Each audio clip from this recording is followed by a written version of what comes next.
आज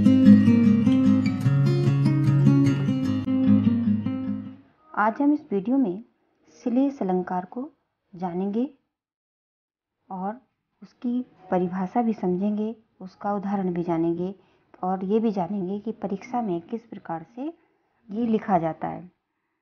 तो श्लेष का अर्थ होता है चिपकना। जहाँ पर एक ही शब्द में कई अर्थ चिपके रहते हैं, वहीं पर श्लेष अलंकार होता है। जैसे इसका छोटी सी जो परिभाषा है इसकी, शब्द एक अर्थ अनेक, अर्थात जहाँ पर एक ही शब्द में कई अर्थ रहते हैं वहीं पर श्लेष अलंकार होता है, अर्थात शब्द एक और अर्थ अनेक। तो किसी काव्य में कोई शब्द एक ही बार आया हो और उसके एक से अधिक अर्थ हो तो वहाँ श्लेष अलंकार होता है। इसका उदाहरण है, रहीमन पानी राखिए बिन पानी सब सून, पानी गए न उबरे मोती मानस चून। तो यहाँ पर जो तीसरा पानी है, ये जो पानी शब्द है इसके तीन अर्थ हैं। पहला है चमक, मोती के पक्ष में। यहाँ पे रहीमदास जी कहते हैं कि जो मोती होता है उसकी जो चमक होती है वो उसके पानी से ही होती है, अगर पानी उतर जाता है तो मोती बेकार हो गया। दूसरा है प्रतिष्ठा, मनुष्य के पक्ष में, कि मनुष्य की जो प्रतिष्ठा होती है, जो इज्जत होती है, अगर उसकी जो है आँखों से पानी चला गया, पानी मर गया, तो उससे भी कहा जाता है कि इस व्यक्ति के आँखों में शर्म नहीं है। तो ये जो है पानी प्रतिष्ठा से भी जोड़ा जाता है। और दूसरा है आटे के पक्ष में जल, जो तीसरा जल आया है वो है आटे के पक्ष में। तो एक ही शब्द है और यहाँ पर जो है श्लेष अलंकार है, क्योंकि एक शब्द है और अर्थ इसके तीन हैं। इसको और अच्छी तरह से समझने के लिए एक अन्य उदाहरण भी जान लेते हैं। जैसे सुबरन को खोजत फिरत कभी व्यभिचारी चोर। तो यहाँ पर जो सुबरन शब्द आया है एक ही बार आया है, लेकिन इसके तीन अर्थ हैं। जैसे सुबरन का अर्थ है अच्छे अक्षर, यानी कि सुंदर अक्षर, सुंदर वर्ण।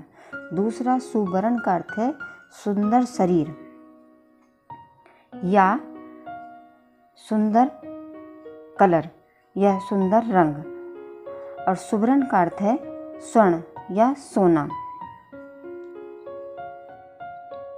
इस पंक्ति का अर्थ है कि जो सुबरन होते हैं उसे सुबरन को खोजत फिरत कवि व्यभिचारी चोर, यानी सुबरन को जो है कवि ढूंढते हैं, व्यभिचारी बुरे लोग ढूंढते हैं और चोर जो है चोर भी ढूंढता है। यानी सुबरन को कवि ढूंढता है, व्यभिचारी का मतलब है कि बुरा व्यक्ति भी ढूंढता है और चोर भी ढूंढता है। तो जो अच्छे अक्षर होते हैं उसे कवि ढूंढता है, कवि अपनी कविताओं के लिए अच्छे अक्षर ढूंढता है। व्यभिचारी जो बुरा व्यक्ति होता है, जिसकी गंदी नज़र होती है, बुरी नज़र होती है, तो वो सुंदर शरीर देखता है। और जो चोर होता है वो हमेशा सोने पे उसकी नज़र होती है और वो हमेशा सोने को ही ढूंढता रहता है कि कहीं सोना मिले और वो चोरी कर ले।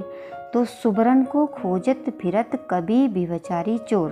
तो यहाँ पर सुबरन एक ही बार आया है, लेकिन इसके अर्थ तीन हैं। तो जहाँ पर कोई शब्द एक बार आता है पर उसके अर्थ कई होते हैं, तो वहीं पर जो है श्लेष अलंकार होता है। तो यहाँ पर सुबरन एक ही बार आया है, लेकिन इसके अर्थ तीन हैं कि सुबरन को खोजता है कौन?